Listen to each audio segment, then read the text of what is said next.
PDF के लिए Telegram join करें। डिक्टेशन स्टार्ट होगा 5 सेकंड के बाद।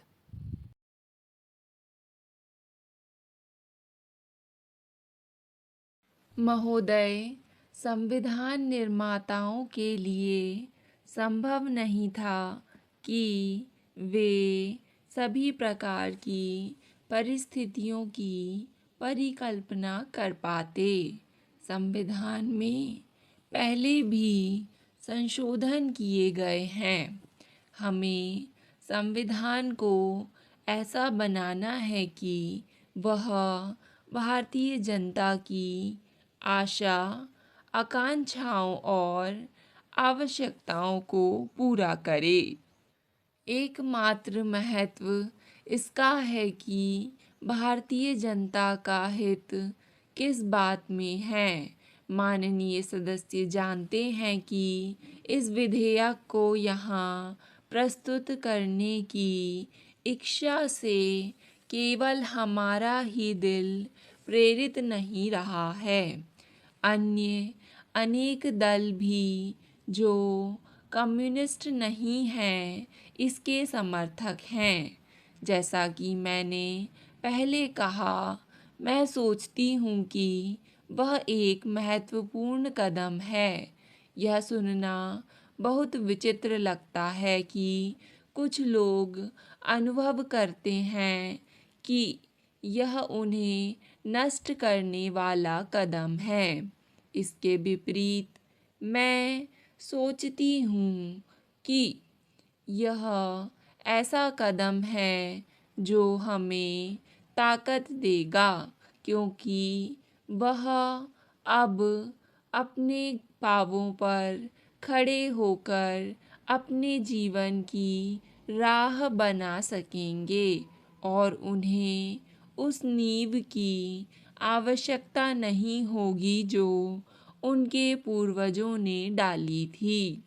वे पैसे के बल पर या सरकार के सहारे नहीं, बल्कि स्वयं ही एक नए जीवन की नींव डाल सकेंगे। और जैसा कि मैंने कहा, यह उन पर निर्भर है कि वे भविष्य के भारत को क्या नया रूप देंगे, उसे क्या क्या नई विरासत सौंपेंगे। हम जो कदम उठाने जा रहे हैं वह महत्वपूर्ण है।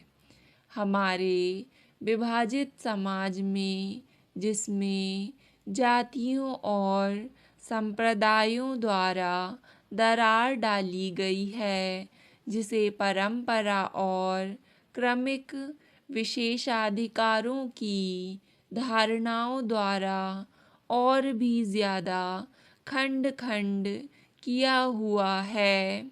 ऐसा कोई कदम जो कितना ही छोटा क्यों ना हो और जो ऊंच नीच और भेदभाव की समाप्ति की दिशा में उठाया गया हो, हमारे समाज के लोकतंत्रीकरण की दिशा में उठाया गया एक कदम है।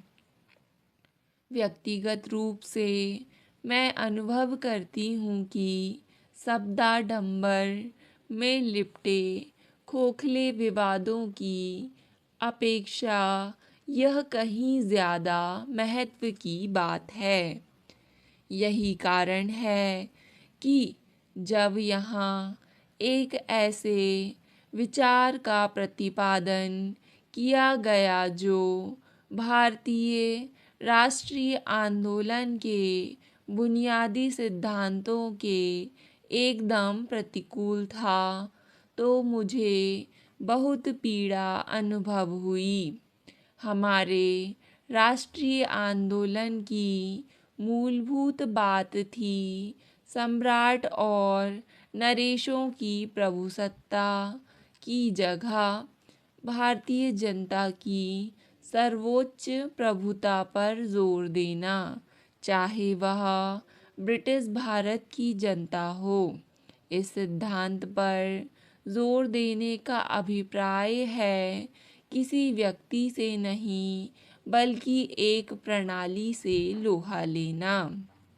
महोदय, इस सम्माननीय सदन ने दूसरे सदन ने नहीं बल्कि इस सदन ने 19 दिसंबर 1969 को जो प्रस्ताव पारित किया था और जिसमें सरकार से कहा गया था कि वह भूतपूर्व नरेशों के प्रिवी पर्स तथा अन्य विशेषाधिकारों को समाप्त करने के लिए कानूनी तथा अन्य आवश्यक उपाय करे, उससे अब मेरा कार्य बहुत सरल हो गया है।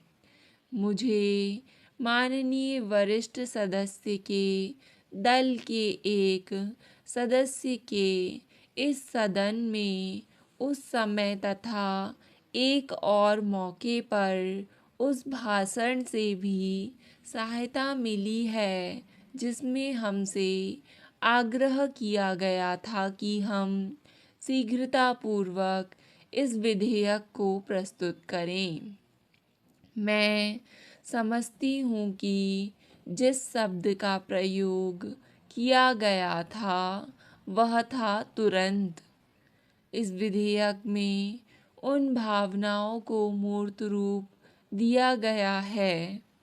इसके द्वारा अनुच्छेद 291, 362 और 366 की 22वीं धारा को समाप्त कर दिया गया है।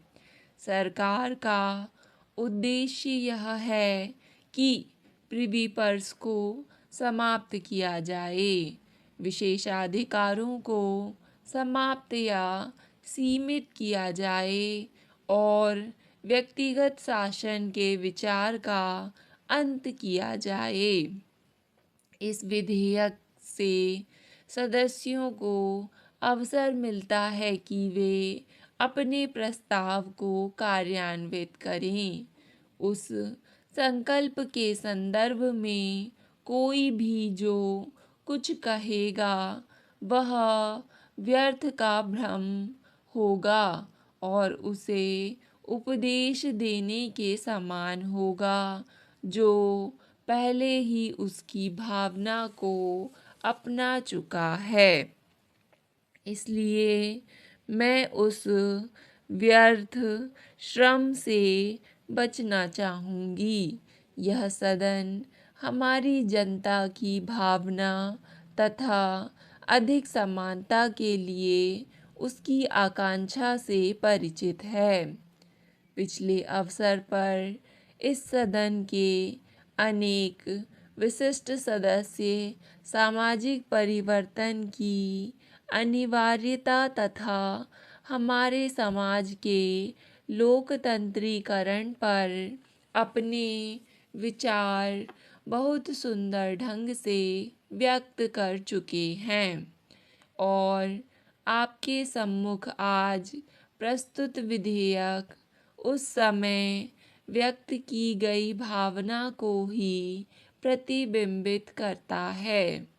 हमारा विश्वास है कि पैतृक पदवियों और पारंपरिक अधिकारों, विशेषाधिकारों तथा प्रिवी पर्स को उनसे संबद्ध कार्यों तथा दायित्वों के अभाव में अनिश्चित काल तक जारी रखना आधुनिक युग की भावना के अनुकूल नहीं है।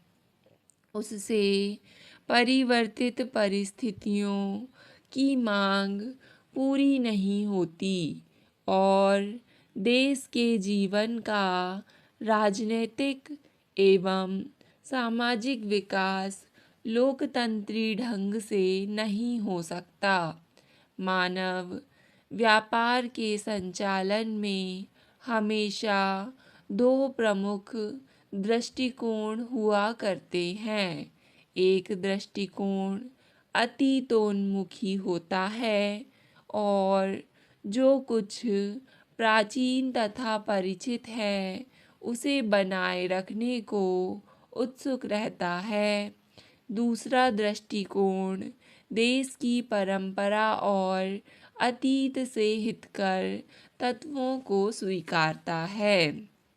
स्पीकर महोदय, भारत में चिकित्सा शिक्षा में इस समय इसके प्रचार और इसमें प्रवेश की संख्या की आवश्यकता पर अधिक बल दिया जाता है।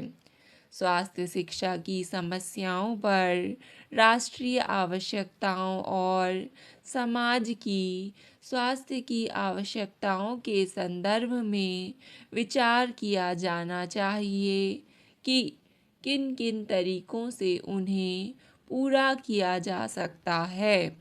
भारत जैसे विकासशील देश में किसी अन्य विकसित देश की पद्धति का पूर्ण रूप से सफलतापूर्वक अनुकरण नहीं किया जा सकता। इस समय हमारी चिकित्सा शिक्षा पद्धति में लचीलेपन का अभाव है। अब भी हम ऐसे अत्यंत कठोर ढांचे के अंतर्गत कार्य कर रहे हैं जिसे चिकित्सा के क्षेत्र में हमारे पूर्वजों ने निर्धारित किया था। जब तक इसमें कुछ लचीलापन नहीं लाया जाता, प्रयोग की प्रक्रिया संभव नहीं है और समाज की तात्कालिक मांगों को पूरा करने के लिए चिकित्सक तैयार करना दुष्कर कार्य होगा।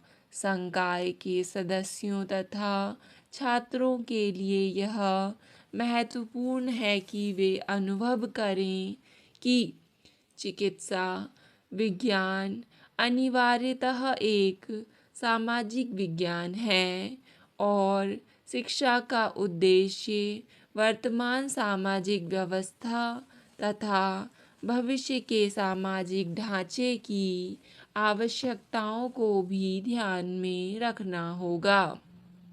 अधिकतर मेडिकल कॉलेजों में छात्रों के लिए शिक्षकों द्वारा आदर्श उपस्थित करने की कमी है। स्टॉप।